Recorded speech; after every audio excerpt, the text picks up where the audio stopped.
let's take a look at our top selections for the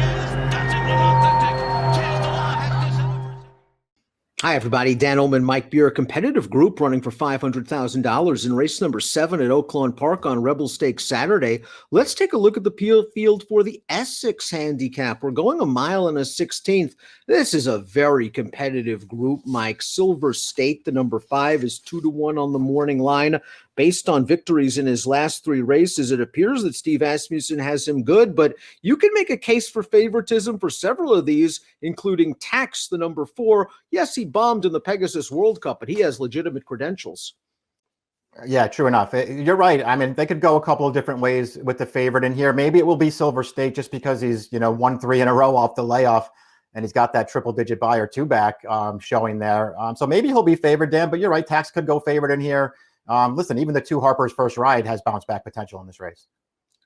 I think the key handicapping factor in this race is the pace. We'll throw up the pace projector. Tax is very dangerous when he's allowed to get to the lead, and Timeform US has the number 4 Tax out there. The question is, will Green Light Go push him? Green Light Go is stretching out around 2 turns for the first time in his second start off the layoff. He could show some pace.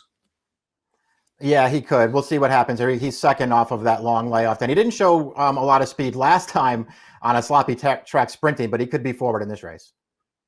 Number 1, Uphold, is 20-1 on the morning line. He can be close to the pace, as you see on the pace projector. A stakes winner against fellow Indiana breds. His 2 races this meet have not been good against weaker horses.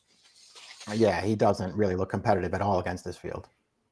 Harper's First Ride was the scourge of the handicap division in the Mid-Atlantic region when trained by Claudio Gonzalez. Let's go back to his race 2 starts back. His final start as a 4-year-old in the Native Dancer at Laurel, going 1 mile and an 1/8.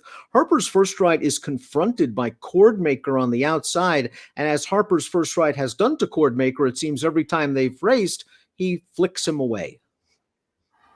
Yeah, he's too much horse for Cordmaker. It's interesting, Dan, because I guess that could be one of the things you want to take notice of in each of Harper's First Ride's last 4 wins, I think.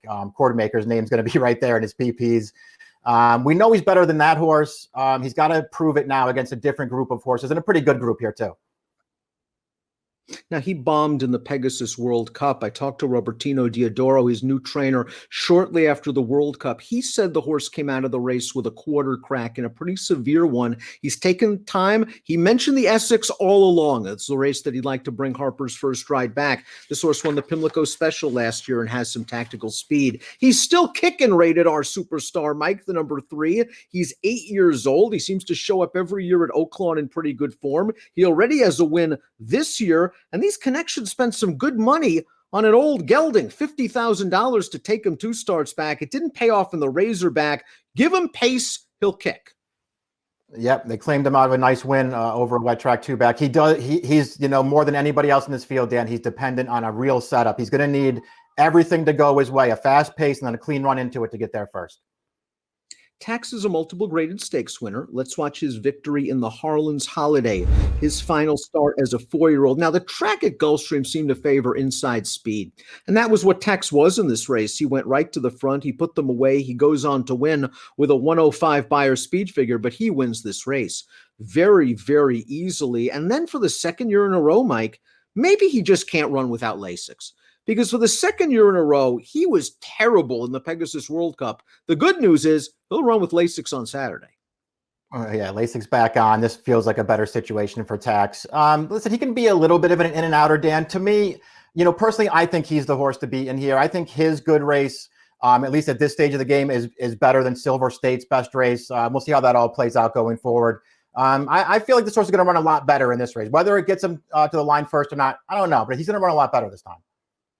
I really like the way Steve Asmussen's handled the number 5 Silver State, a horse that showed ability early in his 3-year-old campaign with a couple of graded stakes placings. He then just didn't fire. In the Louisiana Derby, Asmussen backed off of him. He brought him back as a bigger, stronger version as a 3-year-old late in the year. And I like that he's stepping him up in distance, in progression. A couple of wins at 7, and then this victory in the 5th season, showing a lot of heart and determination in the stretch. Let's watch Silver State. He gets to the outside on the turn.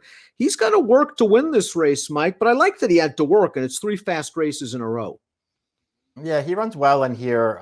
Mostly just because, Dan, the pace really wasn't fast in this race. The horse that he's trying to run down there basically controlled a very rated pace all the way around the track. So Silver State had to do some work to catch that horse. And just the fact that he was able to get there at the end, I think says a lot about this horse.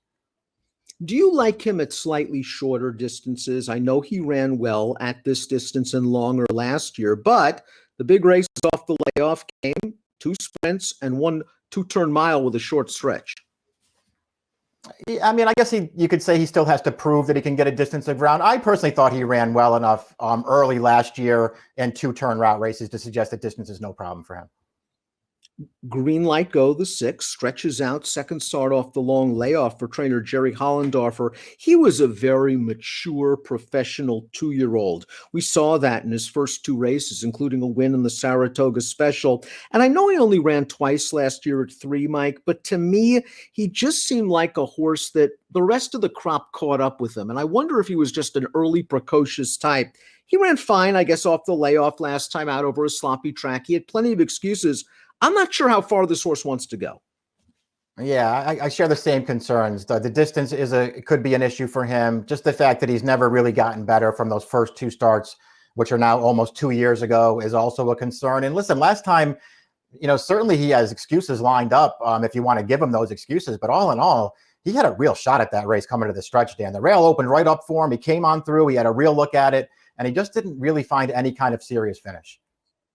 Let's take a look at our top picks for the Essex Handicap, Mike. The 7 is Night Ops, and this horse is going second off the layoff, and I think he'll really benefit from his race in the 5th season where he was running on at the end, splitting horses to run a decent third. I really liked his win in the Cornhusker 2 starts back. Maybe it wasn't the strongest field in the world, but he handled that decisively on the turn in the manner of a nice horse. Yeah, true enough. And he also, won down here last year too. Listen, I just thought going back, and we talked about the 5th season already for Silver State, Dan. I mean, this horse was off of a long layoff there. They rated him right from the start to take him back and save ground all the way. I mean, they were basically walking in front of this horse. I thought he did really well just to get third in there. I think he ran even better than it looks off the layoff last time. Night Ops hopes to make it 2 Essex handicaps in a row, 2-1 on the morning, 3-1 on the morning line. Javier Castellano takes the mount for Brad Cox. I think Tax, if he can just get to the lead, maybe shrug off the other pace challenger, he could be tough in here. I'd like to see a bounce back effort from him. 4-5-7-3 for me, 7-4-2-5 for Mike, and the Essex handicap on Rebel Saturday. Good luck.